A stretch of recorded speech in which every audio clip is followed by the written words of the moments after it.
Hello लोगोफोर, नोंथांमोनखौ नाइजाया YouTube चेनेलाव फिन खेबसे बरायफिननाय जाबाय। लोगोफोर, दिनै आं नोंथांमोननि सिगाङाव आथोन बिगियान बिजाबनि टप 10 सोंनाय फिननाय कुइसन एन्सार लाना फैलायबाय। जुदि नोंथांमोना बैफोर कुइसननि एन्सारखौ मोन्थिनो गोसोब्ला भिडिअखौ स्किप खालामालासे जोबजासिम नायब्लानो जाबाय आरो लोगोफोरनो शेयार खालामनो दाबाव। फैदो बिदिब्ला दिनैनि भिडिअखौ जागायदिनि।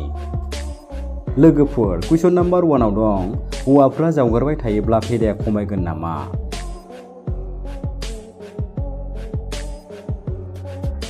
बेनि एन्सारा जागोन जावगारनायजों फेदाया खमाया, नाथाय बांद्राय दाखयोब्ला देहानिसो खहा जायो। कुइसन नाम्बार 2 आव दं, बेसेबां गुसुं आथोनजोंबो हिन्जावफोरखौ गोजोन होनो हायो?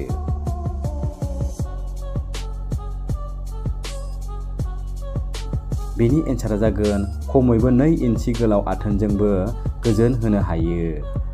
कुइसन नाम्बार 3 आव दं, आथोन गेलेनाया मा?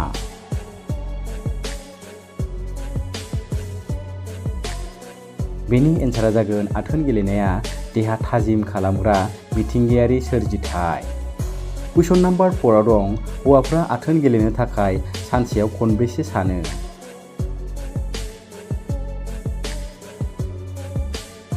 बेनि एन्सारा जागोन हौवाफ्रा खमैबो 35 बार आथोन गेलेनो सानो। कुइसन नाम्बार 5 आव दं, हिन्जावफोरा सानसेयाव खनबेसे आथोन गेलेनायनि बागै सानो?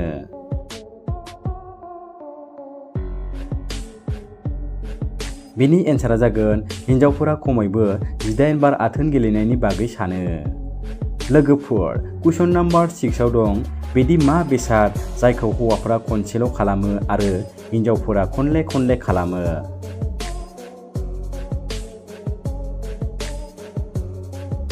बेनि एन्सारा जागोन हिन्जावफोरनि खाफालनि सिन्दुर, जायखौ हौवाफोरा जुलिनि समावल' खनसेल' फुनो आरो हिन्जावफोरा खनले खनले सानफ्रामबो बे सिन्दुरखौनो खाफालाव फुनबाय थायो। कुइसन नाम्बार 7 आव दं, मानसिया 8 सानसिम उन्दुनो ओंखारालासिनो माबोरै थानो हायो?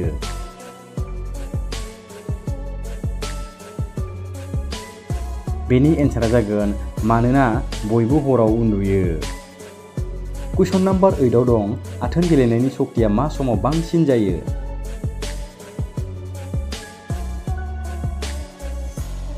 बेनि एन्सारा जाबाय हरनि 10 रिंगानिफ्राय 11 रिंगानि गेजेराव। कुइसन नाम्बार 9 आव दं, मा समा आथोन गेलेनो थाखाय बयनिख्रुइ साबसिन जायो?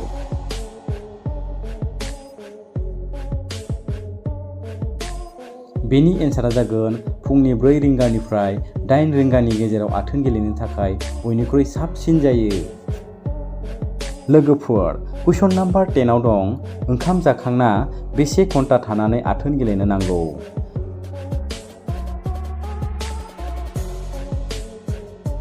बेनि एन्सारा जागोन ओंखाम जाखांना खमैबो 2 घन्टानि उनावसो आथोन गेलेनो नांगौ। लोगोफोर, दिनै आं नोंथांमोननिसिम मोनसे जिके कुइसन लानानै फैदों। बे कुइसननि एन्सारखौ जुदि नोंथांमोना हायोब्ला कमेन्ट खालामना खिन्थाब्लानो जाबाय। लोगोफोर, दिनैनि कुइसना जाबाय, बिदि मा बेसाद जायनो दै लोंबानो थैनानै थाङो? लोगोफोर, बेनि एन्सारखौ जुदि नोंथांमोना हायोब्ला कमेन्ट खालामना खिन्थाब्लानो जाबाय। लोगोफोर, दिनैनि भिडिअखौ बेखिनियावनो दोनथ'नाय जाबाय। जुदि नोंथांमोना नायनानै मोजां मोनदोंब्ला अन्नानै भिडिअखौ लाइक खालाम, लोगोसे लोगोफोरनो शेयार खालामनो दाबाव।